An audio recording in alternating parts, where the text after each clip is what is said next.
ನಮಸ್ಕಾರ, ಆರೋಗ್ಯವೇ ಭಾಗ್ಯ ವಿಶೇಷ ಕಾರ್ಯಕ್ರಮಕ್ಕೆ ಸ್ವಾಗತ. ನಾನು ದೀಪ್ತಿ ಪ್ರಕಾಶ್. ವೀಕ್ಷಕರೇ, ಇವತ್ತಿನ ಕಾರ್ಯಕ್ರಮದಲ್ಲಿ ಪಿಸಿಒಡಿ ಮತ್ತು ಫೈಬ್ರಾಯ್ಡ್ ಬಗ್ಗೆ ತಿಳಿಸ್ಕೊಡ್ತಾ ಇದ್ದೀವಿ. ಪಿಸಿಒಡಿ ಮತ್ತು ಫೈಬ್ರಾಯ್ಡ್ ಅಂದ್ರೆ ಏನು, ಇದಕ್ಕೆ ಕಾರಣ ಏನು, ಹಾಗೆ ಇದು ಹೆಣ್ಮಕ್ಳ ಆರೋಗ್ಯದ ಮೇಲೆ ಯಾವ ರೀತಿಯಾದಂತಹ ಪರಿಣಾಮ ಬೀರುತ್ತೆ, ಇದರ ಪರಿಹಾರ, ಇದನ್ನು ತಿಳಿಸ್ಕೊಡೋದಕ್ಕೆ ಹೋಮಿಯೋ ಕೇರ್ ಇಂಟರ್ನ್ಯಾಷನಲ್ ಇಂದ ಬಂದಂತಹ ಡಾಕ್ಟರ್ ಸ್ನೇಹ ಇದ್ದಾರೆ. ಮ್ಯಾಮ್, ನಿಮಗೆ ಕಾರ್ಯಕ್ರಮಕ್ಕೆ ಸ್ವಾಗತ. ನಮಸ್ತೆ ಮ್ಯಾಮ್, ಪಿಸಿಒಡಿ ಅಂದ್ರೆ ಏನು ಮತ್ತು ಇದಕ್ಕೆ ಕಾರಣ ಏನು? ಬೇಸಿಕಲಿ ಪಿಸಿಒಡಿ ಅನ್ನೋವಂಥದ್ದು ಏನಿದೆ ಹೆಣ್ಮಕ್ಳಲ್ಲಿ ಕಂಡು ಬರುವಂಥದ್ದು ಓನ್ಲಿ ಮಹಿಳೆಯರಲ್ಲಿ ನಾವು ನೋಡ್ತೀವಿ. ಅಂದರೆ ರೀಪ್ರೊಡಕ್ಟಿವ್ ಏಜ್ ಅಂತ ಅಲ್ಲ, ಇಲ್ಲೇನಿರುತ್ತೆ, ಈಗ ಒಂದು ಹೆಣ್ಮಗು ಮುಟ್ಟಾಗು ಮನಾರ್ಕೆ ಅಥವಾ ಮೊದಲನೇ ಮುಟ್ಟೇನು ಶುರುವಾಗುತ್ತೆ ಆ ಏಜಿಂದ ಹಿಡಿದು ಮೆನೋಪಾಸ್ವರೆಗೂ, ಅಂದರೆ ಋತುಚಕ್ರ ನಿಲ್ಲುವಂಥ ಸಮಯ, ಈ ಪರ್ಟಿಕ್ಯುಲರ್ ಏಜಸ್ಸಲ್ಲಿ ಹೆಣ್ಮಕ್ಳಲ್ಲಿ ಅಂಡಾಶಯಗಳಲ್ಲಿ ಸಿಸ್ಟ್ಗಳು ಕಾಣುವಂಥದ್ದನ್ನು ಪಾಲಿಸಿಸ್ಟಿಕ್ ಓವರಿಯನ್ ಡಿಸೀಸ್ ಅಂತ ಹೇಳಿ ಕರಿತೀವಿ. ಇದು ಏನಾಗುತ್ತೆ, ಈಗ ಒಂದು ಹೆಣ್ಮಗುಗೆ 2 ಓವರೀಸ್ ಇರುತ್ತೆ. ಸೊ 2 ಓವರೀಸಲ್ಲಿ ಒಂದು ರೀಪ್ರೊಡಕ್ಟಿವ್ ಲೈಫ್ಗೆ ಇಷ್ಟು ಮೊಟ್ಟೆಗಳು ಅಂತ ಜೆನೆಟಿಕಲಿ ಪ್ರೀಫಿಕ್ಸ್ಡ್ ಇರುತ್ತೆ. ಸೊ ಯಾವಾಗ ಅವ್ರು ಋತುಮತಿ ಆಗ್ತಾರೆ, ಅವಾಗ ಪ್ರತಿ ಸೈಕಲಲ್ಲೂ ಒಂದು ಐದರ್ ರೈಟ್ ಇರ್ಬೋದು ಅಥವಾ ಲೆಫ್ಟ್ ಇರ್ಬೋದು, ಯಾವುದೋ ಒಂದು ಓರಿಯಿಂದ ಒಂದು ಮೊಟ್ಟೆ ಅನ್ನೋದು ಬಿಡುಗಡೆ ಹಾಕ್ಕೊಂಡು ಹೋಗುತ್ತೆ. ಸೊ ಹಾಗಿದ್ದಾಗ ಇದು ಒಂದು ನ್ಯಾಚುರಲಿ ನಡೆಯುವಂತಹ ಸೈಕಲ್ ಆಗಿರುತ್ತೆ. ಎವ್ರಿ 28 to 30 days ಒನ್ಸು ಒಂದು ಮೆನ್ಸ್ಟ್ರುಯೇಷನ್ ಸೈಕಲ್ ಅನ್ನೋದು ಆಗುತ್ತೆ. ಸೊ ಅದರಲ್ಲಿನ ಒಂದು 11ನೇ ದಿನದಿಂದ 20ನೇ ದಿನದ ಮಧ್ಯೆ ನಿಮ್ಮಲ್ಲಿ ಮೊಟ್ಟೆ ಬೆಳವಣಿಗೆ, ಮೊಟ್ಟೆ ಬಿಡುಗಡೆ, ಈ ಕ್ರಿಯೆಗಳು ನಡೀತಾ ಇರುತ್ತೆ. ಸೊ ಪಿಸಿಒಡಿ ಆದಾಗ ಏನಾಗುತ್ತೆ, ಯಾವೊಂದು ಮೊಟ್ಟೆಯೂ ಬೆಳವಣಿಗೆ ಆಗೋದಿಲ್ಲ. ಬೆಳೆಯೋಕೆ ಮುಂಚೆನೇ ಚಿಕ್ಕ ಹಂತದಲ್ಲಿ ಏನಾಗುತ್ತೆ, ಅಲ್ಲೇ ಓವರೀಸಲ್ಲಿ ಅದು ಟ್ರ್ಯಾಪ್ ಆಗಿಬಿಟ್ಟು ಅದು ಸಿಸ್ಟ್ ಆಗಿ ಅಥವಾ ಒಂದು ಕ್ಯಾವಿಟಿ ಫಿಲ್ಡ್ ವಿತ್ ಫ್ಲೂಯಿಡ್ ಅನ್ನೋದನ್ನು ಸಿಸ್ಟ್ ಅಂತ ಕರಿತೀವಿ. ಸೊ ಆ ಥರ ಅದು ಕನ್ವರ್ಟ್ ಆಗಿ ಅದೇನಾಗುತ್ತೆ, ಬೆಳೆಯೋದಿಲ್ಲ. ಹಾಗಾದಾಗ ಏನಾಗುತ್ತೆ ಅಂತಂದರೆ ಹೆಣ್ಮಕ್ಳಲ್ಲಿ ಸಹಜವಾಗಿ ಅದರ ಈ ಒಂದು ಕಂಡೀಷನ್ಸ್ ಗೊತ್ತಾಗೋದು ಹೇಗೆ ಅಂದರೆ, ಮುಟ್ಟಿನಲ್ಲಿ ಏರಿಳಿತ ಆಗುವಂಥದ್ದು, ಆ ಸೈಕಲ್ ಕಂಪ್ಲೀಟ್ ಆಗೋದಿಲ್ಲ, ಮೊಟ್ಟೆ ಬೆಳವಣಿಗೆ ಆಗ್ತಾ ಇರುವಂಥದ್ದು, ಅದರಿಂದಾಗಿ ಮಗು ಆಗಲಿಕ್ಕೆ ಅಥವಾ ಪ್ರೆಗ್ನೆನ್ಸಿಗೋಸ್ಕರ ಒಂದು ಏನು ಪ್ರಯತ್ನ ಮಾಡ್ತಿರ್ತಾರೆ ಅವರಲ್ಲಿ ಸಮಸ್ಯೆಗಳಾಗುವಂಥದ್ದು. ಸೊ ಹೀಗೆ ಒಂದು ಪಾಲಿಸಿಸ್ಟಿಕ್ ಕಂಡೀಷನ್ ಅನ್ನೋದು ಇದು ಕ್ಲಿಯರ್ಲಿ ಕನ್ಫೈನ್ಡ್ ಟು ಅಂಡಾಶಯಗಳು ಅಥವಾ ಓರೀಸ್ ಅಂತ ಏನು ಹೇಳ್ತೀವಿ, ಅದರಲ್ಲಿ ನಡೆಯುವಂಥ ಒಂದು ಕಾಮನ್ಲಿ ಇತ್ತೀಚಿನ ದಿನದಲ್ಲಿ ಕಂಡು ಬರುತ್ತಿರುವಂತಹ ಒಂದು ಸಮಸ್ಯೆ ಆಗಿದೆ. ಪಿಸಿಒಡಿ ಅಂದಷ್ಟು ಒಂದಿಷ್ಟು ಬೇಸಿಕ್ ಸಿಂಪ್ಟಮ್ಸ್ ಇರುತ್ತೆ. ಯಾವೆಲ್ಲ ಗುಣಲಕ್ಷಣಗಳಿಂದ ಪಿಸಿಒಡಿ ಇದೆ ಅನ್ನೋದು ಗೊತ್ತಾಗುತ್ತೆ. ಸೊ ಬೇಸಿಕಲಿ ಎಲ್ಲರೂ ಹಿಸ್ಟ್ರಿ ಹೆಂಗೆ ಬರ್ತಾರೆ ಅಂತಂದರೆ, ಕ್ಲಿನಿಕ್ಕಿಗೆ ಬಂದಾಗ ಏನು ಬರೋದು ಯಾವಾಗ ಒಂದು ಮುಟ್ಟು ಬರ್ತಾ ಇರುತ್ತೆ. ಈಗ ನಾನು ಹೇಳಿದೆ, ಒಂದು ಹೆಣ್ಮಗುಗೆ ಒಂದು 12 cycles per year ನಮಗೆ ಇರುತ್ತೆ. ಸೊ ಜನರಲಿ ಒಂದು 10 ಆ ಥರದ್ದು ಕಾಮನ್ ಪ್ಯಾಟರ್ನ್ ಅಂತ ಹೇಳ್ಬೋದು. ಬಟ್ ಎಷ್ಟೋ ಜನರಲ್ಲಿ ಏನಾಗುತ್ತೆ, ಒಂದು ಸೈಕಲ್ ಬಂದಾದಮೇಲೆ 2-3 ತಿಂಗಳವರೆಗೂ ಮುಟ್ಟು ಬರದೇ ಇರುವಂಥದ್ದು, ಅಥವಾ ಬಂತು ಅಂತಂದರೆ ಅತಿಯಾಗಿ ಬ್ಲೀಡಿಂಗ್ ಹೋಗ್ತಾ ಇರ್ತದೆ. ಅಥವಾ ಎಷ್ಟೋ ಜನರಲ್ಲಿ ಏನಾಗುತ್ತೆ, ಬ್ಲೀಡಿಂಗು ಅನ್ನೋದು ಒಂದು ಸೈಕಲ್ ಮತ್ತು ಮತ್ತೊಂದು ಸೈಕಲ್ ಮಧ್ಯೆ ಇಂಟರ್ಮಿಡಿಯೇಟ್ ಆಗಿ ಸ್ವಲ್ಪ ಕಾಣುವಂಥದ್ದು, ಡಿಸ್ಚಾರ್ಜ್ ಆಗುವಂಥದ್ದು, ಈ ಥರ ಒಂದೇನು ಅವ್ರದ್ದು ಏನಾಗುತ್ತೆ, ಒಂದು ಮೆನ್ಸ್ಟ್ರುವಲ್ ಸೈಕಲ್ ಏನಿದೆ ಕರೆಕ್ಟಾಗಿ ಎವ್ರಿ ಮಂತ್ ಆಗದೆ ಇರುವಂಥದ್ದು. ಎರಡನೇದು ಆದರೂ ಕೂಡ ಅದರ ಒಂದು ಪ್ಯಾಟರ್ನ್ ಏನಿದೆ, ಬ್ಲೀಡಿಂಗ್ ಏನಿದೆ ಅದು ಕರೆಕ್ಟಾಗಿ ಆಗದೆ ಹೆಚ್ಚು ಕಮ್ಮಿ ಆಗುವಂಥದ್ದು. ಅದರ ಜೊತೆಗೆ ಏನಾಗ್ತಾ ಇರುತ್ತೆ ಅಂತಂದರೆ, ಕೆಲವೊಬ್ಬರಿಗೆ ತೀವ್ರವಾದ ನೋವು ಕಾಣಿಸ್ಕೊಳ್ಬಹುದು. ಇನ್ನು ಕೆಲವೊಬ್ಬರಲ್ಲಿ ಏನಾಗುತ್ತೆ, ಬರೀ ಈ ಒಂದು ಮುಟ್ಟಿಗೆ ಸಂಬಂಧಪಟ್ಟಾಗ ಅಲ್ಲದೆ ಸ್ಕಿನ್ಗಳಲ್ಲೂ ಕೂಡ ಕಂಡೀಷನ್ಸ್ ಕಂಡುಬರುತ್ತೆ. ತುಂಬಾ ಆ್ಯಕ್ನೆಸ್ ಶುರು ಆಗುತ್ತೆ ಅಸೋಸಿಯೇಟೆಡ್. ಅವ್ರಿಗೀಗ ಬ್ಲೀಡಿಂಗ್ ವೇರಿಯೇಷನ್ಸ್ ಆಗ್ತಾ ಇದೆ, ಮುಟ್ಟು ಸರಿ ಬರ್ತಾ ಇಲ್ಲ, ಜೊತೆಗೆ ತುಂಬ ದಪ್ಪ ಹಾಕ್ಕೊಂಡು ಹೋಗ್ತಾ ಇದ್ದೀನಿ ಅಂತ ಹೇಳ್ತಾರೆ. ಸ್ವಲ್ಪ ಒಬ್ಬೊಬ್ಬರಲ್ಲಿ ತುಂಬಾ ಹೇರ್ ಫಾಲ್ ಆಗುವಂಥದ್ದು, ಡ್ಯಾಂಡ್ರಫ್ ಕ್ರಿಯೇಷನ್ ಆಗೋದು, ತುಂಬಾ ಮೊಡವೆಗಳು ದಪ್ಪನಾಗಿ ಆಗುವಂಥದ್ದು, ಮತ್ತು ಮುಖದ ಮೇಲೆ ಚಿನ್ನ ಮೇಲೆ ಎಲ್ಲ ಅವ್ರಿಗೆ ಏನಾಗುತ್ತೆ, ಕೂದಲಿನ ಒಂದು ಬೆಳವಣಿಗೆ ಆಗೋದು, ಹಿರ್ಸುಟಿಸಮ್ ಅಂತ ಹೇಳ್ತೀವಿ. ಸೊ ಈ ಥರದ ಅಸೋಸಿಯೇಟೆಡ್ ಏನಾಗುತ್ತೆ, ಕೆಲವೊಂದು ಏನು ಫಿಮೇಲ್ಸಲ್ಲಿ ನಾವು ಅಸೋಸಿಯೇಟೆಡ್ ಸಿಂಪ್ಟಮ್ಸನ್ನು ನೋಡ್ತೀವಿ. ಬಟ್ ಮೊದಲು ಜನರಲಿ ಹೆಣ್ಮಕ್ಳು ಕಾಣೋದು ಏನಂತಂದರೆ, ದಪ್ಪ ಆಗ್ತಾ ಇದ್ದೀನಿ ಅನ್ನೋದು ಒಂದು ಕಾಮನ್ಲಿ ನೋಡ್ತಾರೆ. ಅದ್ರ ಜೊತೆಗೆ ಮುಟ್ಟು ಸರಿಯಾಗಿ ಬರ್ತಾ ಇಲ್ಲ ಅನ್ನೋದು, ಸ್ಕಿಪ್ ಆಗ್ತಾ ಇದೆ ಅನ್ನೋದು, ಅಥವಾ ತುಂಬ ಅರ್ಲಿ ಸೈಕಲ್ಸ್ ಬರ್ತಾ ಇರುತ್ತೆ, ಒಂದು ಮಂತಲ್ಲಿ 2 ಸತಿ ಬರುವಂಥದ್ದು. ಈ ಥರದ್ದು ಒಂದು ಏನಾಗುತ್ತೆ, ವೇರಿಯೇಷನ್ಸ್ ಅನ್ನೋದು ಬ್ಲೀಡಿಂಗಲ್ಲಿ, ಅವರ ಸೈಕಲ್ ಪ್ಯಾಟರ್ನಲ್ಲಿ, ಅವರ ಒಂದು ಚರ್ಮದ ಆರೋಗ್ಯದಲ್ಲಿ, ಕೂದಲಿನ ಆರೋಗ್ಯದಲ್ಲಿ, ಮತ್ತು ಅವರ ವೇಟಲ್ಲಿ ವೇರಿಯೇಷನ್ಸ್ ಅನ್ನೋದು ಕಾಣ್ತಾ ಇರುತ್ತೆ. ಎಷ್ಟೋ ಜನರಲ್ಲಿ ಕೆಲವೊಮ್ಮೆ ಮೂಡ್ ಫ್ಲಕ್ಚುಯೇಷನ್ಸ್ ಅನ್ನೋದು ಆ್ಯಡೆಡ್ ಆಗಿ ಕಂಡು ಬರ್ತಾ ಇರುತ್ತೆ. ಇನ್ನು ಪಿಸಿಒಡಿ ಅನ್ನೋದು ಯಾವ ಏಜಿನ ಹೆಣ್ಣು ಮಕ್ಕಳಲ್ಲಿ ಕಾಣಿಸಿಕೊಳ್ಳುವಂಥದ್ದು? ಪಿಸಿಒಡಿ ಅನ್ನೋಂಥದ್ದು ನಾನು ಹೇಳ್ದಂಗೆ ಋತುಮತಿ ಆಗುವ ಒಂದು ವಯಸ್ಸಿನಿಂದ, ಅಂದರೆ ಒಂದು ಟೀನೇಜರ್ಸಿಂದ ಹಿಡಿದು ಮೆನೋಪಾಸ್ವರೆಗೂ, ರೀಪ್ರೊಡಕ್ಟಿವ್ ಏಜಸ್ವರೆಗೂ, ಅಂದರೆ 15ಇಂದ ಹಿಡಿದು ನಿಮಗೆ 40ವರೆಗೂ ಯಾವುದೇ ಏಜಿನ ಹೆಣ್ಮಕ್ಳಲ್ಲಿ ಇತ್ತೀಚೆಗೆ ಇದು ಕಂಡು ಬರ್ತಾ ಇದೆ. ಇದಕ್ಕೆ ಮೆನೋಪಾಸ್ ನಂತರ ಈ ಥರ ಸಮಸ್ಯೆ ಅನ್ನೋದು ಕಂಡು ಬರಲ್ಲ. ಬಿಕಾಸ್ ಅಲ್ಲೇನಾಗುತ್ತೆ, ಮೆನ್ಸ್ಟ್ರುಯೇಷನ್ ಅನ್ನೋದು ಸಂಪೂರ್ಣವಾಗಿ ನ್ಯಾಚುರಲಿ ಫಿಸಿಯಲಾಜಿಕಲಿ ಸ್ಟಾಪ್ ಆಗುವಂಥದ್ದು. ಯಾವ ಮೆನ್ಸ್ಟ್ರುಯೇಟಿಂಗ್ ಏಜಸ್ ಇದೆ, ಯಾವುದು ರೀಪ್ರೊಡಕ್ಟಿವ್ ಏಜಸ್ ಇದೆ ಆ ದಿನಗಳಲ್ಲಿ ನಿಮ್ಗೆ ಏನಾಗುತ್ತೆ ಪಾಲಿಸಿಸ್ಟಿಕ್ ಓವರಿಯನ್ ಕಂಡೀಷನ್ಸ್ ಅನ್ನೋದು ಕಂಡು ಬರ್ಬೋದು. ಮೇಜರ್ ಪ್ರಮಾಣ ಇತ್ತೀಚೆಗೆ ಕಂಡು ಬರ್ತಾ ಇರೋದು ಅಂತಂದರೆ ಅರ್ಲಿ 15ಇಂದ ಹಿಡಿದು ಅರ್ಲಿ 20s ತುಂಬ ಅತಿಯಾಗಿ ಇದರದ್ದು ಒಂದು ಸಮಸ್ಯೆಯನ್ನು ಹೆಣ್ಮಕ್ಳಲ್ಲಿ ನಾವು ನೋಡ್ತಾ ಇದ್ದೀವಿ. ಪೋಸ್ಟ್ 35 ಏನಿದೆ ಅಂಥವರಲ್ಲಿ ನಾವು ಸಹಜವಾಗಿ ಈ ಸಮಸ್ಯೆ ಕಂಡು ಬರೋದು ರೇರು, ಬಟ್ ಕಂಡು ಬರ್ತಾ ಇದೆ ಕಡಿಮೆ ಪ್ರಮಾಣ. ಬಟ್ ಫೈಬ್ರಾಯ್ಡ್ ಕಂಡೀಷನ್ಸ್ಗಳು ಅಥವಾ ಡಿಸ್ಫಂಕ್ಷನಲ್ ಬ್ಲೀಡಿಂಗ್ಸು ಈ ಥರದ್ದನ್ನೋದು ಸಹಜವಾಗಿ ಪೋಸ್ಟ್ 30s ನಾವು ಜಾಸ್ತಿ ನೋಡ್ತಾ ಇದ್ದೀವಿ. PCOD ಅಂತ ಬಂದರೆ ಹೇಳಿದ್ರಿ ವೆಯ್ಟ್ ಗೇನ್ ಆಗುತ್ತೆ ಅಂತ, ವೆಯ್ಟ್ ಲಾಸ್ ಮಾಡ್ಕೋಬೋದಾ? ಬೇಸಿಕಲಿ ವೆಯ್ಟ್ ಲಾಸ್ ಅನ್ನೋದು ಇಂಪಾಸಿಬಲ್ ಅಲ್ಲ. ಬಟ್ ಯಾಕೆ ನೀವು ವೆಯ್ಟ್ ಗೇನ್ ಆಗ್ತಾ ಇದ್ದೀರಾ? PCOD ಅಂದರೆ ಏನು? ಅದ್ರ ಹಿಂದೆ ನಿಮ್ಮ ಹಾರ್ಮೋನಲ್ ಇಂಬ್ಯಾಲೆನ್ಸಸ್ ಇರುತ್ತೆ. ಈಗ ನಮ್ಮ ಮುಟ್ಟಾಗಬೇಕು, ನಾವು ಪ್ರತಿ ತಿಂಗಳು ನಮ್ಮ ಓವರೀಸು ಒಂದು ಕೆಲಸ ಮಾಡಬೇಕು, ಅದರಲ್ಲಿ ಒಂದು ಮೊಟ್ಟೆ ಬೆಳವಣಿಗೆ ಆಗಬೇಕು, ಅದು ಬಿಡುಗಡೆ ಆಗಬೇಕು, ಆ ಥರದ್ದು ಒಂದು ಪ್ರಾಸೆಸ್ ನಡಿಬೇಕು ಅಂದರೆ ದೇಹದಲ್ಲಿ ಒಂದು 5 ಹಾರ್ಮೋನ್ಸ್ ಇರುತ್ತೆ. ಆ ಹಾರ್ಮೋನ್ಸ್ಗಳು ಒಂದಕ್ಕೊಂದು ಸಹಾಯ ಮಾಡಿ ನಿಮ್ಗೆ ಏನಾಗ್ತಾ ಇರುತ್ತೆ, ಮೆನ್ಸ್ಟ್ರುಯೇಷನ್ ಅನ್ನೋದು ಆಗ್ತಿರುತ್ತೆ. ಆ ಥರದ್ದು ಒಂದು ಹಾರ್ಮೋನ್ಸ್ಗಳಲ್ಲಿ ಯಾವಾಗ ಇಂಬ್ಯಾಲೆನ್ಸ್ ಆಗುತ್ತೆ, ಆ ಇಂಬ್ಯಾಲೆನ್ಸ್ ಆದಾಗ ನಿಮ್ಮಲ್ಲಿ ಏನಾಗುತ್ತೆ, ಮುಟ್ಟಿನ ಪ್ರಕ್ರಿಯೆಯಲ್ಲಿ ಏರಿಳಿತ ಅನ್ನೋದು ವ್ಯತ್ಯಾಸ ಅನ್ನೋದು ಕಾಣ್ತಿರುತ್ತೆ. ಸೊ ಹಾಗಿದ್ದಾಗ ಎಷ್ಟೋ ಜನಕ್ಕೆ ಏನಾಗುತ್ತೆ, ಬ್ಲೀಡಿಂಗು ಮಂತ್ಲಿ ಆಗಿಬಿಟ್ರೆ ನನ್ನದು ಆರೋಗ್ಯ ಸರಿ ಹೋಗ್ಬಿಡುತ್ತೆ, ಸಿಸ್ಟ್ ನಾರ್ಮಲ್ ಆಗಿಬಿಡುತ್ತೆ, ಅದಕ್ಕೆ ವಿಡ್ರಾವಲ್ ಮೆಡಿಸಿನ್ ತೊಗೊಂಡ್ರು ಆಯಿತು ಅನ್ನೋದಲ್ಲ. ನೀವು ಹಾರ್ಮೋನಲ್ ಬ್ಯಾಲೆನ್ಸ್ ಮಾಡ್ಕೊಳ್ಳೋದ್ರ ಜೊತೆಗೆ, ಯಾಕಂದರೆ ಫ್ಯಾಟ್ ಮೆಟಬಾಲಿಸಮ್ ಡಿಸ್ಟರ್ಬ್ ಆಗಿರುತ್ತೆ ದೇಹದಲ್ಲಿ, ಅತಿಯಾದ ಒಂದು ಕೊಬ್ಬಿನಾಂಶ ಅನ್ನೋದು ಮೇಲ್ ಟೈಪ್ ಆಫ್ ಕೊಬ್ಬಿನಾಂಶ ಜಮಾ ಆಗ್ತಾ ಇರುತ್ತೆ. ಯಾಕಂದರೆ ಟೆಸ್ಟೋಸ್ಟೆರಾನ್ಸು ಎಂಡ್ರೋಜನ್ಸ್ ಅನ್ನೋದು ಸಿಸ್ಟ್ ಆದಾಗ ಓರೀಸಿಂದ ಜಾಸ್ತಿ ಬಿಡುಗಡೆ ಆಗುತ್ತೆ. ಹಾಗಾದಾಗಲೇ ನಿಮ್ಮಲ್ಲಿ ಏನಾಗುತ್ತೆ, ಹೆಣ್ಮಕ್ಳಲ್ಲಿ ಹೇರ್ ಅನ್ನೋದು ಎಕ್ಸ್ಟ್ರಾ ಕಂಡು ಬರುವಂಥದ್ದು, ದಪ್ಪ ಆಗುವಂಥದ್ದು ಇರ್ತಾ ಇರುತ್ತೆ. ಸೊ ಹಾರ್ಮೋನಲ್ ಬ್ಯಾಲೆನ್ಸ್ ಮಾಡಿಕೊಂಡು ಅದರ ಜೊತೆಗೆ ನೀವು ಒಂದು ಲೈಫ್ ಸ್ಟೈಲಲ್ಲಿ ಒಂದು ಆಹಾರ ಈಗ ಎಲ್ಲರೂ ನಾನು ಜಂಕು ತಿಂತೀನಿ, ಪಿಜ್ಜಾ ಬರ್ಗರ್ಸು ತಿಂತೀನಿ, ಯಾವುದೇ ರೀತಿ ಹಾರ್ಮೋನ್ ಟ್ರೀಟ್ಮೆಂಟ್ ತೊಗೊಳ್ಳೋ, ಓನ್ಲಿ ವಿಡ್ರಾವಲ್ ಬ್ಲೀಡಿಂಗಿಗೆ ಅಂತ ಮೆಡಿಸಿನ್ ತೊಗೊಂಡ್ರೆ ಅದರಿಂದ ವೆಯ್ಟ್ ಲಾಸ್ ಆಗಲ್ಲ. ಡೆಫಿನೆಟ್ಲಿ ನಿಮಗೆ ಬ್ಯಾಲೆನ್ಸಿಂಗ್ ಆಫ್ ಹಾರ್ಮೋನ್ ಮಾಡಬೇಕು.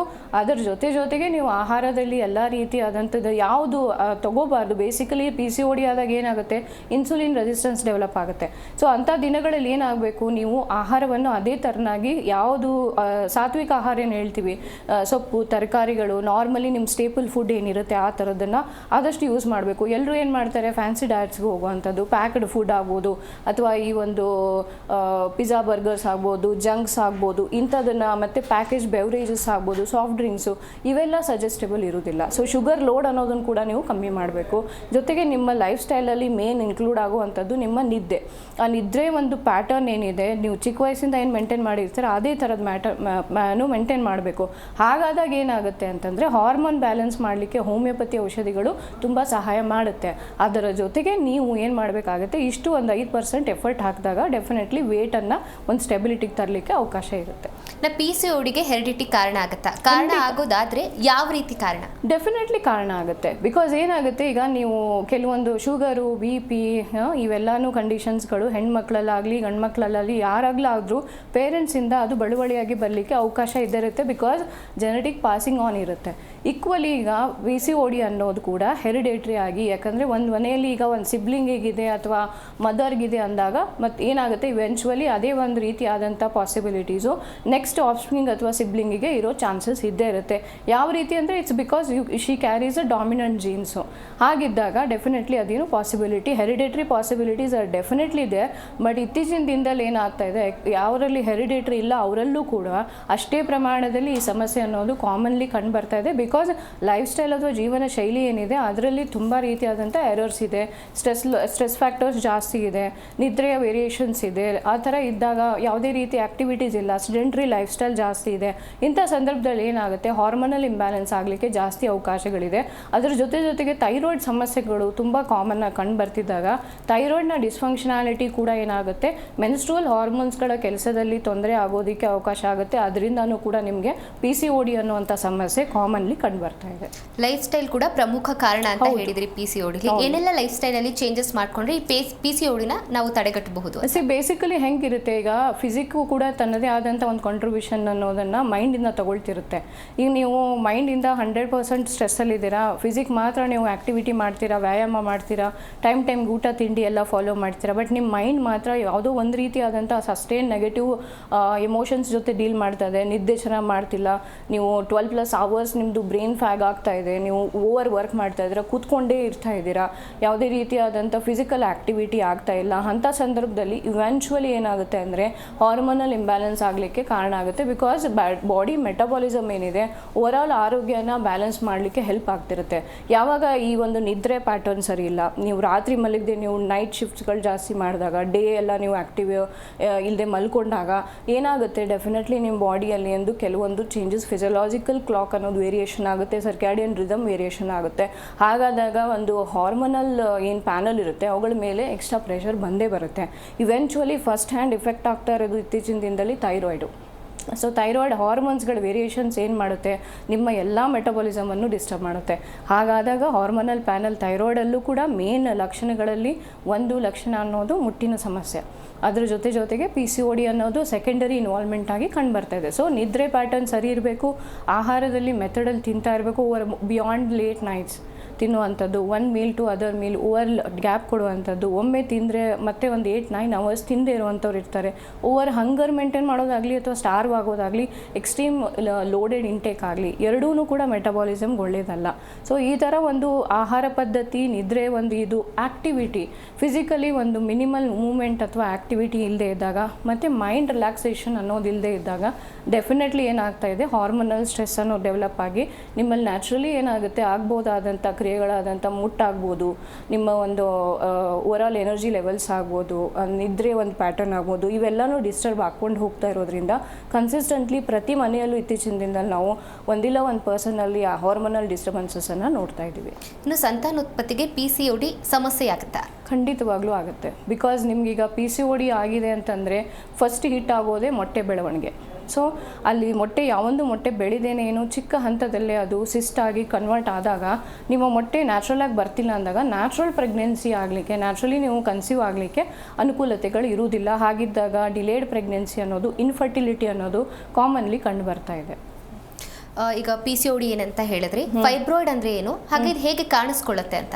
ಫೈಬ್ರಾಯ್ಡ್ ಅನ್ನುವಂಥದ್ದು ಕೂಡ ಡೆಫಿನೆಟ್ಲಿ ಹೆಣ್ಮಕ್ಳಲ್ಲೇ ಕಂಡು ಬರುವಂಥದ್ದು. ರೀಪ್ರೊಡಕ್ಟಿವ್ ಏಜಸಲ್ಲಿ ಮಹಿಳೆಯರು ಕಾಣುತ್ತೆ. ಈಗ ನೀವು PCOD ಅನ್ನುವಂಥ ಸಮಸ್ಯೆನ ನೀವು 15ಇಂದ 20 ಏಜ್ನ ಹೆಣ್ಮಕ್ಳಲ್ಲಿ ಕೂಡ ನೋಡ್ಬೋದು. ಬಟ್ ಫೈಬ್ರಾಯ್ಡ್ ಅನ್ನೋದೇನಿದೆ 20ಇಂದ 30s ಮಧ್ಯೆ ಇರುವಂಥ ರೀಪ್ರೊಡಕ್ಟಿವ್ ಏಜಸ್ ಏನಿದೆ ಅಂತಹ ಒಂದು ಮಹಿಳೆಯರಲ್ಲಿ ಸರ್ವೇ ಸಾಮಾನ್ಯವಾಗಿ ಕಂಡು ಬರ್ತಾ ಇದೆ. ಪೋಸ್ಟ್ 30s ಕೂಡ ಇದು ಕಾಣಬಹುದು. ಬಟ್ ಮೇಜರ್ ಕಂಡೀಷನ್ ಈ ಟೈಮಲ್ಲಿ ಕಾಣುತ್ತೆ. ಇದು ಬಂದ್ಬಿಟ್ಟು ಗರ್ಭಚೀಲದಲ್ಲಿ ಆಗುವಂತಹ ಗಡ್ಡೆಗಳು ಅಂತ ಏನು ಹೇಳ್ತೀರಾ, ಬಿನೈನ್ ಒಂದು ಗ್ರೋತ್ಗಳು.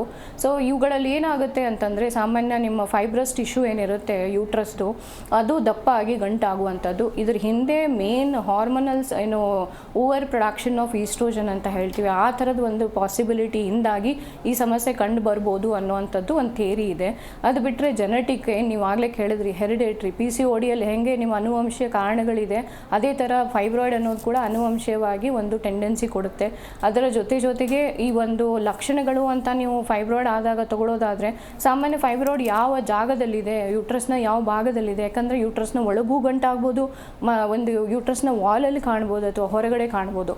ಯಾವುದೇ ಒಂದು ರೀತಿಯಾದಂಥದ್ದಾದರೂ ಒಳಗಡೆ ಏನು ಕಾಣುತ್ತೆ, ಇಂಟ್ರಾಮ್ಯೂರಲ್ ಅಂತ ಹೇಳ್ತೀವಿ, ಅಂಥ ಒಂದು ಗೆಡ್ಡೆಗಳು ಸಹಜವಾಗಿ ತುಂಬ ನೋವು ಕೊಡುವಂಥ, ತುಂಬ ಪೇಯ್ನ್ ಆಗ್ತಾ ಇರುತ್ತೆ. ಮೆನ್ಸ್ಟ್ರುವಲ್ ಬ್ಲೀಡಿಂಗ್ ಆಗುವಾಗ ಅತಿಯಾದ ಬ್ಲೀಡಿಂಗ್ ಆಗುವಂಥದ್ದು, ತುಂಬ ಒಂದು ಕ್ರ್ಯಾಂಪ್ಸ್ ಆಗುವಂಥದ್ದು, ಒಂದು ಯೂರಿನರಿ ಫ್ರೀಕ್ವೆನ್ಸೀಸ್ ಆಗುವಂಥದ್ದು, ಯಾಕಂದರೆ ಬ್ಲ್ಯಾಡರ್ ಮೇಲೆ ಒತ್ತುವಂಥದ್ದು.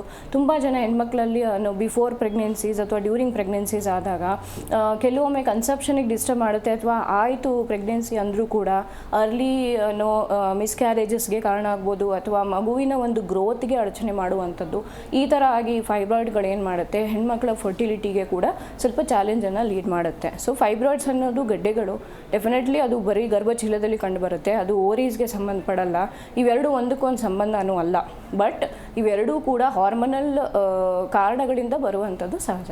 ಇನ್ನು ರೆಗ್ಯುಲರ್ ಲೈಫ್ ಸ್ಟೈಲ್ಗೆ ಫೈಬ್ರಾಯ್ಡ್ ಸಮಸ್ಯೆ ಆಗುತ್ತಾದ್ರೆ ಯಾವ ರೀತಿಯಲ್ಲಿ? ಬೇಸಿಕಲಿ ಲೈಫ್ ಸ್ಟೈಲ್ ಅನ್ನೋದು ಓವರಾಲ್ ನಮ್ಮ ದೇಹದ ಹಲವಾರು ಕೆಲಸಗಳಿಗೆ ಅಡಚಣೆ ಮಾಡುತ್ತೆ. ಫೈಬ್ರಾಯ್ಡ್ ಇದ್ದಾಗ ನಿಮ್ಗೆ ಏನು ತೊಂದರೆ ಆಗುತ್ತೆ ಅನ್ನೋದು ನಾನು ಹೇಳ್ದಂಗೆ, ಬ್ಲೀಡಿಂಗಲ್ಲಿ ತುಂಬ ಜನ ಬರ್ತಾರೆ, ಅವ್ರಿಗೆ ಅತಿಯಾದ ನೋವಾಗುತ್ತೆ. ಬ್ಲೀಡಿಂಗ್ ಅನ್ನೋದು more than 7+ days 12+ days, even with haemostatic medicines ಕೂಡ ಹೆವಿ ಬ್ಲೀಡಿಂಗ್ ಅನ್ನೋದು ಕಂಟ್ರೋಲ್ ಬರೋದು, ಮತ್ತೆ ಬ್ಲೀಡಿಂಗ್ ಸ್ಟಾರ್ಟ್ ಆಗೋದು, ಈ ಥರ ಆದಾಗ ಏನಾಗುತ್ತೆ ಅಂದರೆ continued sustained loss of blood ಆದಾಗ ಕಂಟಿನ್ಯೂಸ್ಲಿ ಆ ಫೀಮೇಲು ಅನಿಮಿಕ್ ಆಗೋ ಚಾನ್ಸಸ್ ಇರುತ್ತೆ. ಸೊ ಯಾವಾಗ ಅವ್ರು ಅನಿಮಿಕ್ ಆಗ್ತಾರೆ ಓವರ್ ಆಲ್ ಬಾಡಿ ಪರ್ಫಾರ್ಮೆನ್ಸಲ್ಲಿ ಇಫೆಕ್ಟ್ ಇರುತ್ತೆ. It could be energy levels, ಅದು ಇವನ್ ಮೈಂಡ್ ಪರ್ಫಾರ್ಮೆನ್ಸಸ್ಸು, ಕಾನ್ಸಂಟ್ರೇಷನ್ ಇಶ್ಯೂಸ್ ಆಗ್ಬೋದು, ಕೈ ಕಾಲು ಎಳೆತ, ನೋವು ಬರುವಂಥದ್ದು, ಸುಸ್ತಾಗುವಂಥದ್ದು, ಈ ಥರದಾದಂಥ ಲಕ್ಷಣಗಳು ಸಿಸ್ಟಮಿಕಲಿ ಕೂಡ ಅವರಿಗೆ ತೊಂದರೆ ಕೊಡೋಕ್ಕೆ ಶುರು ಮಾಡುತ್ತೆ. PCOD ಮತ್ತು ಫೈಬ್ರಾಯ್ಡ್ಗೆ ಇಂಟರ್ಲಿಂಕ್ ಏನಾದರೂ ಇದೆಯಾ? ಇಂಟರ್ಲಿಂಕ್ ಅಂತಿಲ್ಲ, ಬಟ್ ಇದು both link to female body ಅನ್ನೋದು ಒಂದೇ ಬಿಟ್ಟರೆ ಅದರಿಂದ ಅದಾಗೆ ಆಗುತ್ತೆ ಅಂತ ಹೇಳಿಕ್ಕೆ ಬರೋದಿಲ್ಲ. ಬಿಕಾಸ್ ನೀವು ಹಾರ್ಮೋನಲ್ ಥೆರಪಿಯಲ್ಲಿ ಇದ್ದಾಗ ಏನಾದರೂ ಕೆಲವೊಮ್ಮೆ ಇವೆಂಚುವಲಿ ಸ್ಟ್ರೆಸ್ ಇತ್ತು. ಈಗ ಒಂದು ಫೀಮೇಲ್ಗೆ ಒಂದು ಏನೋ ಕನ್ಸಿಸ್ಟೆನ್ಸ್ಲಿ ಅದು ಪರ್ಸ್ನಲ್ ಲೈಫಲ್ಲಿ ಟೆನ್ಷನ್ ಇದ್ದಿರ್ಬೋದು ಅಥವಾ ಪ್ರೊಫೆಷ್ನಲಿ ಟೆನ್ಷನ್ ಇದ್ದಿರ್ಬೋದು. ಸ್ಟ್ರೆಸ್ ಇದ್ದಾಗ ನಿಮ್ಗಲ್ಲಿ ಏನಾಗುತ್ತೆ, ಹಾರ್ಮೋನಲ್ ಇಂಬ್ಯಾಲೆನ್ಸ್ ಆದಾಗ ಎರಡು ಒಟ್ಟೊಟ್ಟಿಗೆ ನಿಮ್ಮ ದೇಹದಲ್ಲಿ ಫೈಬ್ರಾಯ್ಡು ಸ್ವಲ್ಪ ಮಟ್ಟಿಗೆ ಕಾಣ್ಬೋದು, ಸಿಸ್ಟ್ಗಳು ಕಾಣ್ಬೋದು. ಬಟ್ ಅದಾದಾಗ ಇದಾಗೆ ಆಗುತ್ತೆ, ಇದಾದಾಗ ಅದು ಆಗುತ್ತೆ ಅನ್ನೋದು ಆ ಥರದ್ದು ಒಂದು ಕನೆಕ್ಷನ್ಸ್ ಇಲ್ಲ. PCOD ಮತ್ತು ಫೈಬ್ರಾಯ್ಡ್ಗೆ ಇರುವಂತಹ ಡಿಫ್ರೆನ್ಸ್ ಏನು? PCOD is completely link to ovaries. ಅದು ಬಂದುಬಿಟ್ಟು complete total entity related to ನಿಮ್ಮ ಅಂಡಾಶಯ ಆಗುತ್ತೆ. ಫೈಬ್ರಾಯ್ಡ್ ಏನಾಗುತ್ತೆ, ಗರ್ಭ ಸಂಚಿಗೆ ಅಥವಾ ಗರ್ಭ ಚೀಲಕ್ಕೆ ಸಂಬಂಧಪಡುವಂಥದ್ದು. So it's completely confine to uterus. ಅದು ಮೇಜರ್ ಡಿಫ್ರೆನ್ಸು. ಬಿಕಾಸ್ ಅದು ಒಂದು ಸಪ್ರೇಟ್ ಸೆಟ್ ಆಫ್ ಕಂಡೀಷನು, ಇದು separate set of condition. But ಎರಡೂ ಲಿಂಕ್ ಟು ಮೆನ್ಸ್ಟ್ರುಯೇಷನ್ ಇರುತ್ತೆ, ಎರಡೂ ಲಿಂಕ್ ಟು ಹಾರ್ಮೋನಲ್ ಫಂಕ್ಷನಾಲಿಟಿ ಇರುತ್ತೆ. ಅದು ಬ್ಯಾಲೆನ್ಸ್ ಆಗಿರ್ಬೋದು, ಬ್ಲೀಡಿಂಗ್ ವೇರಿಯೇಷನ್ ಆಗಿರ್ಬೋದು, ಲಕ್ಷಣಗಳು ಅವುಗಳಲ್ಲಿ ಕಾಮನ್ ಆಗಿ ಕಂಡು ಬರ್ಬೋದು. ಬಟ್ರೆ ಎರಡೂ ಒಂದೇ ರೀತಿ ಕಂಡೀಷನ್ಸು ಅಲ್ಲೇ ಅಲ್ಲ. ಇನ್ನು ಮನೆ ಮದ್ದುಗಳಿಂದ ಇದನ್ನು ಸರಿ ಮಾಡ್ಕೋಬೋದಾ ಅಂತ. ಮನೆ ಮದ್ದುಗಳು ಅಂತಂದರೆ ಸಹಜವಾಗಿ ಮನೆ ಮದ್ದುಗಳು ಅಂತ ಯಾವುದಿದೆ ಆ ಕಾಲ ಇವಾಗಿಲ್ಲ. ಬಿಕಾಸ್ ಈಗೆಲ್ಲರಲ್ಲೂ ಕಂಡು ಬರ್ತಾ ಇರೋದ್ರದ್ದು ಸಮಸ್ಯೆಗಳು ಬಂದ್ಬಿಟ್ಟು ತುಂಬ ಒಬ್ರು ಕಾಲರ್ ಇದ್ದಾರೆ. ದೀಪಿಕಾ ಕೇಳಿಸ್ತಾ ಇದೆಯಾ? ಕೇಳಿಸ್ತಾ ಇದೆ. ಎಲ್ಲಿಂದ ಕರೆ ಮಾಡ್ತಿರೋದು? ನಾವು ಬೆಂಗಳೂರಿಂದ. ಡಾಕ್ಟರ್ ಇದ್ದಾರೆ, ಮಾತಾಡಿ. ಹಲೋ, ಹೇಳಿ ದೀಪಿಕಾ ಅವರೇ. ಮೇಡಮ್, ನಂಗೆ ಫಸ್ಟ್ ಟೈಮ್ ಮಗುಗೆ ಬಂದು 10 years. ಲಾಸ್ಟ್ ಟೈಮ್ ಮಗುಗೆ ಬಂದು 10 years ಆದ್ಮೇಲೆ ನನ್ಗೆ ಇನ್ನೊಂದು ಹೆಣ್ಪಾಪು ಆಯ್ತು. ನನ್ಗೆ ಹೆಣ್ಪಾಪು ಆದ್ಮೇಲೆ ಕಂಟಿನ್ಯೂಸ್ 4 months 5 months ನನ್ ಬ್ಲೀಡಿಂಗ್ ಸ್ಟಾಪ್ ಆಗಿದೆ ಮೇಡಮ್. ಬ್ಲೀಡಿಂಗ್ ಆಗ್ತಾನೆ ಇತ್ತು. ಪಾಪ ಪೀರಿಯಡ್ಸ್ ಆಗ್ತಾನೆ ಇದ್ರೆ ಬ್ಲೀಡಿಂಗ್ ಸ್ಟಾಪ್ ಆಗ್ತಿರ್ಲಿಲ್ಲ. ಮತ್ತೆ ಈಗ ತುಂಬಾ ಒಂದೊಂದ್ಸರಿ ತುಂಬಾ 20 days 15 days ಬ್ಲೀಡಿಂಗ್ ಸ್ಟಾರ್ಟ್ ಆಗ್ಬಿಡುತ್ತೆ. ಈಗ 2 months ಇಂದ 1.5 months ಇಂದ ಪೀರಿಯಡ್ಸ್ ಆಗ್ಲಿಲ್ಲ, ವೈಟ್ ಬ್ಲೀಡಿಂಗ್ ಸ್ಟಾರ್ಟ್ ಆಗ್ಬಿಟ್ಟಿದೆ. ಓಕೆ, ಫಸ್ಟ್ ಥಿಂಗು ಅದು ಯಾಕೆ ಆಗ್ತಿದೆ ಅನ್ನೋದು ಕಂಡುಹಿಡಿಬೇಕು. ನೀವು ಹೇಳ್ದಂಗೆ ಈ ಥರ ಕಂಟಿನ್ಯೂಸ್ ಬ್ಲೀಡಿಂಗು ಒಂದು ನಾನು ಆಗಲೇ ಎಕ್ಸ್ಪ್ಲೇನ್ ಮಾಡಿದಂಗೆ PCOD ಅಥವಾ ಫೈಬ್ರಾಯ್ಡ್ಸ್ ಇದ್ದಿರ್ಬೋದು, ಅಥವಾ ಎಷ್ಟೋ ಕೇಸಸಲ್ಲಿ ಬೇರೆ ಸಿಸ್ಟ್ಗಳಿದ್ದಾಗಲೂ ಕಂಡುಬರುತ್ತೆ, ಅಥವಾ ಕೆಲವೊಮ್ಮೆ ಥೈರಾಯ್ಡ್ ಡಿಸ್ಫಂಕ್ಷನ್ಸ್ಗಳಿದ್ದಾಗಲೂ ಕಂಡುಬರುತ್ತೆ. ಸೊ ನಿಮಗೆ ಯಾವ ಕಾರಣದಿಂದ ಬರ್ತಾ ಇದೆ ಅನ್ನೋದಕ್ಕೆ ಕೆಲವೊಂದು ಪರೀಕ್ಷೆಗಳು ಬೇಕಾಗುತ್ತೆ. ಅದ್ರ ತಕ್ಕನಂಗೆ ಚಿಕಿತ್ಸೆಯನ್ನಾಗಲಿ ಅಥವಾ ಗೈಡೆನ್ಸನ್ನಾಗಲಿ ಕೊಡೋಕ್ಕೆ ಅನುಕೂಲ ಆಗುತ್ತೆ. ನಿಮ್ಗೆ ಅನುಕೂಲ ಅಂದರೆ ಹೋಮಿಯೋಕೇರ್ ಇಂಟರ್ನ್ಯಾಷನಲ್ ಯಾವ ಬ್ರಾಂಚ್ ನಿಮ್ಗೆ ಹತ್ತಿರ ಇದೆ ಅಲ್ಲಿ ಬಂದು ಕನ್ಸಲ್ಟ್ ಮಾಡಿ.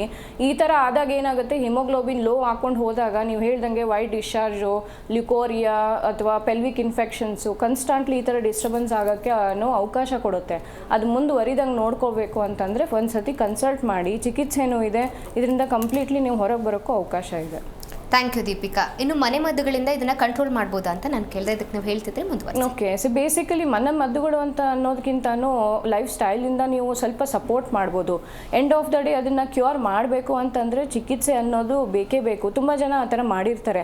ನಾನು ತುಂಬ ಕರೆಕ್ಟಾಗಿ ಊಟ ತಿಂಡಿ ಮಾಡಿಕೊಂಡೆ, ನಾನು ಕೆಲವೊಂದು ಜೀರಿಗೆ ನೀರು ಆಗ್ಬೋದು, ಕೆಲವೊಂದು ಸಿನಮನ್ ಟೀ ಈ ಥರ ಎಲ್ಲ ತೊಗೊಂಡೆ, ಸ್ವಲ್ಪ ನನಗೆ ನಾರ್ಮಲೈಸ್ ಆಯಿತು, ಅದಾದಮೇಲೆ ಮತ್ತೆ ರಿವರ್ಟ್ ಬ್ಯಾಕ್ ಆಗ್ತಾ ಇದೆ. ಬಿಕಾಸ್ ಇದು ಮೆಡಿಕಲ್ ಕಂಡೀಷನ್ಸು ಡೆವಲಪ್ ಆಗೋದ್ರ ಹಿಂದೆ ಪೆಥಾಲಜಿ ಇರುತ್ತೆ. ಆ ಪೆಥಾಲಜಿಕಲ್ ಚೇಂಜಸ್ಗೆ ಕೆಲವೊಂದು ಸತಿ ಏನು ಮೆಡಿಸಿನ್ ಅನ್ನೋದು ಬೇಕಾಗುತ್ತೆ. ನೀವು ಮಾಡುವಂಥ ಮನೆ ಮದ್ದುಗಳು ಮೆಡಿಸಿನ್ ಕೆಲಸಕ್ಕೆ ಡಿಸ್ಟರ್ಬ್ ಮಾಡದೆ ಓನ್ಲಿ ಕಂಡೀಷನ್ಗೆ ಸಪೋರ್ಟಿವ್ ಆಗಿ ವರ್ಕ್ ಮಾಡುತ್ತೆ ಹೊರತಾಗಿ ಕ್ಯೂರೇಟಿವ್ ಆಗೋದಿಲ್ಲ. ಸೊ ಮನೆ ಮದ್ದುಗಳು ಓನ್ಲಿ ಅರ್ಲಿ ಫೇಸಸ್ಸಲ್ಲಿ ಸಣ್ಣ ಪುಟ್ಟ ಸಮಸ್ಯೆಗಳಲ್ಲಿ ಹೆಲ್ಪ್ ಆಗಬಹುದು. ಬಟ್ ಈ ಥರ ಹಾರ್ಮೋನಲ್ ಡಿಸ್ಟರ್ಬೆನ್ಸಸ್ಗಳಿಗೆ ಏನಾಗುತ್ತೆ, ಮೆಡಿಸಿನಲ್ ಹೆಲ್ಪ್ ಅನ್ನೋದು ಮ್ಯಾಂಡೇಟ್ರಿ ಆಗುತ್ತೆ. ಇನ್ನು ನಿಮ್ಮ ಹೋಮಿಯೋಪತಿಲಿ ಫೈಬ್ರಾಯ್ಡ್ ಮತ್ತು PCODಗೆ ಯಾವ ರೀತಿಯಾದಂತಹ ಟ್ರೀಟ್ಮೆಂಟ್ ಇದೆ? ಬೇಸಿಕಲಿ ತುಂಬ ಇಂಪಾರ್ಟೆಂಟ್ ಆಗುತ್ತೆ ಈ ಮ್ಯಾಟ್ರ್ ಹೇಳೋದು. ತುಂಬ ಜನಕ್ಕೆ ಏನಿದೆ ಅಂತಂದರೆ ಫೈಬ್ರಾಯ್ಡ್ ಅಂತಂದರೆ ಆಪರೇಷನ್ನೇ ಅದಕ್ಕೆ ಒಂದು ಕೊನೆ, ಇದು ಅದು ಬಿಟ್ಟರೆ ಬೇರೆ ಆಪ್ಷನ್ ಇಲ್ಲ ಅನ್ನೋವಂಥದ್ದು. ಡೆಫಿನೆಟ್ಲಿ ಇಲ್ಲ. ತುಂಬ ಜನ ಕೇಸಸಲ್ಲಿ ನಾವು ಫೈಬ್ರಾಯ್ಡನ್ನು ಔಷಧಿ ದ್ವಾರಾನೇ ಕಂಪ್ಲೀಟ್ಲಿ ರೆಕ್ಟಿಫೈ ಮಾಡಿದ್ದಿದೆ. ಮತ್ತೆ ಬರ್ತಾ ಇರುತ್ತೆ. ಈಗ ಒಂದು ಸತಿ ನೀವು ಫೈಬ್ರಾಯ್ಡನ್ನು ನೀವು ಸರ್ಜಿಕಲಿ ರಿಮೂವ್ ಮಾಡಿದಾಗ ಮತ್ತೆ ಅದು ನಿಮ್ಮಲ್ಲಿ ಆ ಟೆಂಡೆನ್ಸಿ ಇತ್ತು ಅಂದರೆ ತಿರ್ಗಾ ರೀಅಪಿಯರ್ ಆಗಲಿಕ್ಕೂ ಅವಕಾಶ ಅವಕಾಶ ಇರುತ್ತೆ. ಸೊ ಆ ಥರದ್ದು ಒಂದು ಸಾಧ್ಯತೆ ಅನ್ನೋದು ಹೋಮಿಯೋಪತಿ ಔಷಧಿ ತೊಗೊಂಡು ನೀವು ಫೈಬ್ರಾಯ್ಡನ್ನು ಕರೆಕ್ಟ್ ಮಾಡಿಕೊಂಡಾಗ ಅವಕಾಶಗಳು ಮತ್ತೆ ರಿಕರೆನ್ಸಿ ಆಗೋದಕ್ಕೆ ಅವಕಾಶ ಇರಲ್ಲ. ಒಂದು ಸೆಕೆಂಡ್ಲಿ ಯಾವುದೇ ರೀತಿ ಸೈಡ್ ಇಫೆಕ್ಟ್ಸು ಅಥವಾ ಹಾರ್ಮೋನಲ್ ಥೆರಪಿ ಅನ್ನೋದು ಹೋಮಿಯೋಪತಿ ಔಷಧಿಯಲ್ಲಿ ಇರುವುದಿಲ್ಲ. ಇದರಲ್ಲಿ ಇರುವಂಥದ್ದು ಸಂಪೂರ್ಣವಾದ ಕಾನ್ಸ್ಟಿಟ್ಯೂಷನಲ್ ಮೆಡಿಸಿನ್ಸ್ ಇರುತ್ತೆ. ಸೊ ನಿಮಗೆ ಯಾಕೆ ಈ ಸಮಸ್ಯೆ, ಬಿಕಾಸ್ ಹಲವಾರು ಕಂಡೀಷನ್ಸ್ಗಳು ಒಂದೇ ರೀತಿ ಕಾರಣದಿಂದ ಎಲ್ಲರಲ್ಲೂ ಬಂದಿರೋದಿಲ್ಲ. ಒಬ್ಬೊಬ್ಬರಲ್ಲಿ ಒಂದೊಂದು ರೀಸನ್ಸ್ ಇರುತ್ತೆ. ಯಾರಿಗೆ ಯಾವ ರೀಸನ್ನಿಂದ ಬಂದಿದೆ, ಅವರ ದೈಹಿಕ ಒಂದು ಗುಣ ಏನು, ಅವರ ಜೆನೆಟಿಕ್ ಇದೇನು ಎಲ್ಲ ನೋಡಿ ಅವರಿಗೆ ಅಂತ ಕಸ್ಟಮೈಸ್ ಮೆಡಿಸಿನ್ಸ್ ಇರುತ್ತೆ. ಹಾಗಾಗಿ ಅದೇನಾಗುತ್ತೆ, ಡಿರೂಟಿಂಗ್ ಆಗುವಂಥದ್ದು, ಲಾಂಗ್ ಲಾಸ್ಟಿಂಗ್ ರಿಲೀಫ್ ಆಗುವಂಥದ್ದು ಎರಡೂ ಹೋಮಿಯೋಪತಿ ಔಷಧಿಯಲ್ಲಿ ಸಾಧ್ಯವಾಗಿರುತ್ತೆ. ಇನ್ನು ಮಾನಸಿಕ ಒತ್ತಡ ಅನ್ನುವಂಥದ್ದು ಈ PCOD ಮತ್ತು ಹೈಬ್ರಾಯ್ಡ್ಗೆ ಯಾವ ರೀತಿಯಾದಂತಹ ಪರಿಣಾಮ ಬೀರುತ್ತೆ? ಮೇಜರ್ಲಿ ಅದೇ ಇವಾಗಿನ ಕೇಸಸ್ ಅನ್ನೋದಕ್ಕೆ ನಾವು ಪ್ರತಿದಿನ ಕೇಸಸ್ ನೋಡ್ತೀವಿ. PCOD ಅಥವಾ ಫೈಬ್ರಾಯ್ಡನ್ನು ಡೈಲಿ ಬೇಸಿಸಲ್ಲಿ ಅದರಲ್ಲಿ 100 ಅರೌಂಡ್ 99% ಆಫ್ ಫೀಮೇಲ್ಸ್ ಇರ್ತಾರೆ. ಮಾನಸಿಕ ಒತ್ತಡ ಅನ್ನೋದೇ ಫಸ್ಟ್ ಅವರಲ್ಲಿ ಕಂಡು ಬಂದು ಆ ನಂತರ ಅವರಲ್ಲಿ ಏನಾಗ್ತಾ ಇರುತ್ತೆ, ಈ ಒಂದು PCOD ಫೈಬ್ರಾಯ್ಡ್ಗಳು ಶುರುವಾಗಿದ್ದಿದೆ. ಸೊ ಮಾನಸಿಕ ಒತ್ತಡ ಹೆಂಗೆ ಕಾರಣ ಆಗುತ್ತೆ, ನನ್ನ ಯೋಚನೆ ನನ್ನ ದೇಹಕ್ಕೂ ಅದಕ್ಕೂ ಏನು ಸಂಬಂಧ ಅಂತ ತುಂಬ ಜನ ಕೇಳ್ತಾರೆ. ಬಟ್ ಆ ಥರ ಅಲ್ಲ, ನೀವು ಏನು ಯೋಚನೆ ಮಾಡ್ತೀರಾ ಆ ಪ್ರಕಾರ ನಿಮ್ಮ ಒಂದು neurotransmitters, happy hormone, sad hormone, ಸಿಂಪಲಾಗಿ ಹೇಳೋದಾದರೆ ಆ ಥರದ್ದು ಒಂದು ಆ್ಯಕ್ಟಿವಿಟಿ ಬ್ರೈನ್ಸಲ್ಲಿ ನಡೆಯುವಂಥದ್ದು. ಆಗ ತುಂಬ ಒತ್ತಡ ಸ್ಟ್ರೆಸ್ ಇದ್ದಾಗ ಅದು ಏನಾಗುತ್ತೆ, ಮೆನ್ಸ್ಟ್ರುವಲ್ ಹಾರ್ಮೋನ್ ರಿಲೀಸ್ ಆಗೋದು ಪಿಟ್ಯೂಟರಿ ಗ್ಲ್ಯಾಂಡಿಂದ. ಸೊ ಅದು ಕಂಟ್ರೋಲ್ ಆಗೋದು ಹೈಪೋಥಾಲಮಸ್ ಅಂತ ಹೇಳ್ತೀವಿ. ಅದು ಬಂದುಬಿಟ್ಟು ಮೆಡಿಕಲಿ ನಮ್ಮ ಮನಸ್ಸು ಅಂತ ಹೇಳೋದು. ಸೊ ಯಾವಾಗ ನೀವು ತುಂಬ ಒತ್ತಡದಲ್ಲಿದ್ದೀರಾ, ಅದೇ ರೀತಿ ಒತ್ತಡ ನಿಮ್ಮ ಹಾರ್ಮೋನಲ್ ರಿಲೀಸ್ ಮೇಲೆ ಆದಾಗ ತುಂಬ ಹಾರ್ಮೋನಲ್ ಇಂಬ್ಯಾಲೆನ್ಸ್ ಆಗಿ ಅದರಿಂದ ಏನಾಗುತ್ತೆ, ಸಿಸ್ಟ್ಗಳಾಗುವಂಥದ್ದು, ಫೈಬ್ರಾಯ್ಡ್ಗಳಾಗುವಂಥದ್ದು ಆಗ್ತಿರುತ್ತೆ. ಸೊ ಹಾಗಾಗಿ ಸ್ಟ್ರೆಸ್ ಅನ್ನೋದು ಹೆಂಗೆ ಲಿಂಕ್ ಆಗುತ್ತೆ ಅಂದರೆ it impacts your hormonal release ಮತ್ತು ಅವುಗಳ ಬ್ಯಾಲೆನ್ಸು. ಹಾಗಾಗಿ ಅದು ಟಾರ್ಗೆಟ್ ಆರ್ಗನ್ ಏನಿದೆ ಓವರೀಸು, ಅವುಗಳ ಕೆಲಸಕ್ಕೆ ಒಡಚಣೆಯನ್ನು ಮಾಡುತ್ತೆ. ಅದರಿಂದ ನಿಮಗೆ ಸಮಸ್ಯೆಗಳು ಶುರುವಾಗ್ತಿರುತ್ತೆ. ಇನ್ನು ಎಕ್ಸಸೈಸ್ನಿಂದಾಗಿ ಈ PCOD ಮತ್ತು ಫೈಬ್ರಾಯ್ಡ್ನ ಏನಾದರೂ ಕಂಟ್ರೋಲ್ ಮಾಡಬಹುದಾ? ಅದು ನೀವು ಖಂಡಿತವಾಗ್ಲೂ ಮಾಡಲೇಬೇಕಾಗುತ್ತೆ. ನೀವು ಔಷಧಿ ತಗೊಳ್ತಾ ಇದ್ದೀರಾ ಅಂತಂದ್ರೂ ಸರಿ, ಅಥವಾ ನಿಮ್ಮ ಲೈಫ್ ಸ್ಟೈಲ್ ಅಂತ ನೀವು ಆ್ಯಡ್ ಮಾಡ್ಕೊಳ್ಳೋದೇ ಆದರೆ ಕಾಯಿಲೆ ಇರಲಿ ಇಲ್ಲದೇ ಇರಲಿ, ಎಕ್ಸಸೈಸ್ ಅಥವಾ ವ್ಯಾಯಾಮ, ದೇಹ ದಂಡನೆ ಅನ್ನೋದು, ಮನಸ್ಸಿನ ರಿಲ್ಯಾಕ್ಸೇಷನ್ ಅನ್ನೋದು ಎಲ್ಲ ವುಮನ್ ಬೀಯಿಂಗು ಇತ್ತೀಚಿನ ದಿನದಲ್ಲಿ ಕಾಮನ್ಲಿ ಒಂದು ತಮ್ಮ ದಿನಚರಿಯಲ್ಲಿ ಆ್ಯಡ್ ಮಾಡ್ಕೊಳ್ಳೇಬೇಕು. ಅದು ಮಾಡೋದ್ರಿಂದ ನೀವು ಪ್ರತಿದಿನದ ಸ್ಟ್ರೆಸ್ ರಿಲೀಸ್ ಮಾಡ್ಬೋದು. ಪ್ರತಿದಿನ ನೀವು ತಗೊಳ್ಳುವಂಥ ಕ್ಯಾಲರೀಸ್ ಬರ್ನ್ ಆಗುವಂಥದ್ದು, ಫ್ಯಾಟ್ ಮೆಟಾಬಾಲಿಸಮ್ಗೆ ಎಲ್ಲ ರೀತಿ ನಿಮ್ಗೆ ಏನಾಗುತ್ತೆ ಅಂದರೆ ಅನುಕೂಲಕರವಾಗಿರುತ್ತೆ. ಸೊ ವ್ಯಾಯಾಮ ಅನ್ನೋದು ಡೆಫಿನೆಟ್ಲಿ ಬೇಕೇ ಬೇಕಾಗುತ್ತೆ. ಡಿಸ್ಟ್ರೆಸ್ಸಿಂಗ್ ಆ್ಯಕ್ಟಿವಿಟೀಸಲ್ಲಿ ಮೆಡಿಟೇಷನ್ ಆಗ್ಬೋದು, ಬ್ರೀದಿಂಗ್ ಎಕ್ಸಸೈಸಸ್ ಆಗ್ಬೋದು, ಪ್ರಾಣಾಯಾಮ ಆಗ್ಬೋದು. ಇಂಥದನ್ನು ಮಾಡೋದ್ರಿಂದ ಹಾರ್ಮೋನಲ್ ಬ್ಯಾಲೆನ್ಸಿಂಗಿಗೆ ತುಂಬ ಅನುಕೂಲವಾಗಿರುತ್ತೆ. ಇನ್ನು ಹಾರ್ಮೋನಲ್ ಥೆರಪಿ ಅನ್ನುವಂಥದ್ದು PCOD ಮತ್ತು ಹೈಬ್ರಾಯ್ಡ್ಗೆ ಯಾವ ರೀತಿಯಾದಂತಹ ಪರಿಣಾಮ ಬೀರುತ್ತೆ? ಅದು ನಮ್ಮ ಸಿಸ್ಟಮ್ ಆಫ್ ಮೆಡಿಸಿನಲ್ಲಿ we don't add any hormones. So hormonal therapy ನಾವು ಮಾಡೋದಿಲ್ಲ. ಇನ್ ಕೇಸ್ ಹಾರ್ಮೋನಲ್ ಥೆರಪಿಗೆ ಹೋದವರಲ್ಲಿ ನಮ್ಮ ಹತ್ರ ಬರ್ತಾರೆ, ಇವೆಂಚುವಲಿ ಅವರ ಒಂದು ಕಂಡೀಷನ್ಸ್ ಅನ್ನೋದು ಮತ್ತೆ ರಿಟರ್ನ್ ಬ್ಯಾಕ್ ಅಥವಾ ತಿರ್ಗ ಬರ್ತಾರೆ ಅಂತ ಸಂದರ್ಭ ಆಗಿರುತ್ತೆ. ಬಂದಾಗ ಹಾರ್ಮೋನಲ್ ಥೆರಪಿ ಒಂದಿಷ್ಟು ತಿಂಗಳು ತೊಗೊಂಡೆ, ಇಂದಿಷ್ಟು ವರ್ಷ ತೊಗೊಂಡೆ, ಅದ ನಂತರ ಮತ್ತೆ ಈ ಥರ ಸಮಸ್ಯೆ ಸೇಮ್ ಆಗಿ ವಾಪಸ್ ಬಂದಿದೆ ಅಂತ ಹೇಳ್ತಾರೆ. ಸೊ ಹಾರ್ಮೋನಲ್ ಥೆರಪಿ ಅದರ ಸಿಸ್ಟಮಲ್ಲಿ ಎಕ್ಸ್ಕ್ಲೂಸಿವ್ ಒಳ್ಳೆ ಮೆಡಿಸಿನ್ ಆದರೂ ಕೂಡ ಅದು ಕಂಪ್ಲೀಟ್ ಏನು ಸ್ಟಾಪ್ ಮಾಡಲ್ಲ, ಅಥವಾ ಅದರಿಂದ ಸೈಡ್ ಇಫೆಕ್ಟ್ಸ್ ತುಂಬ ಬರುತ್ತೆ. ಬಟ್ ಹೋಮಿಯೋಪತಿಯಲ್ಲಿ ಯಾವುದೇ ರೀತಿ ಹಾರ್ಮೋನಲ್ ಥೆರಪಿ ಇರೋದಿಲ್ಲ. ಇದು completely constitutional pure homeopathic medicines ಇದ್ದಾಗ ನಿಮ್ಮ ರೂಟ್ ಕಾಸನ್ನು ಅನಲೈಸ್ ಮಾಡಿ ಅದಕ್ಕೆ ಟ್ರೀಟ್ಮೆಂಟನ್ನು ಕೊಟ್ಟಾಗ ಏನಾಗುತ್ತೆ, ಯಾವುದೇ ರೀತಿ ಸೈಡ್ ಇಫೆಕ್ಟ್ಸ್ ಇರಲ್ಲ, ಇರುವ ಸಮಸ್ಯೆ ಅನ್ನೋದು ರೆಕ್ಟಿಫೈ ಆಗುತ್ತೆ. ಮತ್ತು ಅದರಿಂದ ನಿಮ್ಗೆ ಬರ್ಬೋದಾದ ಬೇರೆ ಸಮಸ್ಯೆಗಳಿಗೂ ಬರ್ದಂಗೆ ಏನಾಗುತ್ತೆ, ಔಷಧಿಗಳು ನಿಮ್ಮ ಆರೋಗ್ಯನ ಸರಿ ಮಾಡಿ ಕೊಡುತ್ತೆ. ಕಾರ್ಯಕ್ರಮದಲ್ಲಿ ಭಾಗಿಯಾಗಿ PCOD ಮತ್ತು ಫೈಬ್ರಾಯ್ಡ್ ಬಗ್ಗೆ ತಿಳಿಸ್ಕೊಟ್ಟಿದ್ದಾರೆ, ಹಾಗಾಗಿ ಧನ್ಯವಾದಗಳು. ಓಕೆ, ನಮಸ್ತೆ. ನೋಡಿದ್ರಲ್ಲ ವೀಕ್ಷಕರೇ, ನೀವು ಕೂಡ ಇದೇ ರೀತಿಯಾದಂತಹ ಸಮಸ್ಯೆಯಿಂದ ಬಳಲ್ತಾ ಇದ್ರೆ ಸ್ಕ್ರೀನ್ ಮೇಲೆ ಕಾಣಿಸ್ತಿರುವಂತಹ ನಂಬರ್ಗೆ ಕರೆ ಮಾಡಿ ನೇರವಾಗಿ ಡಾಕ್ಟರ್ ಹತ್ರ ಮಾತಾಡ್ಬೋದು ಅಂತ ಹೇಳ್ತಾ, ನೋಡ್ತಾ ಇರಿ ಜೀ ಕನ್ನಡ ನ್ಯೂಸ್, ಸತ್ಯವೇ ಸುದ್ದಿಯ ಜೀವಾಳ. ವಾಸಿಯಾಗದ ಆರೋಗ್ಯ ಸಮಸ್ಯೆ ನಿಮ್ಮನ್ನ ಕಾಡ್ತಿದೆಯಾ? ಹಾಗಿದ್ರೆ ಚಿಂತೆ ಬಿಡಿ, ನಮ್ಮ ಹೋಮಿಯೋ ಕೇರ್ಗೆ ಬನ್ನಿ. ಹೋಮಿಯೋ ಕೇರ್ ಇಂಟರ್ನ್ಯಾಷನಲ್ ಹಲವು ಆರೋಗ್ಯ ಸಮಸ್ಯೆಗಳಿಗೆ ಸಿಗಲಿದೆ ಸೂಕ್ತ ಪರಿಹಾರ.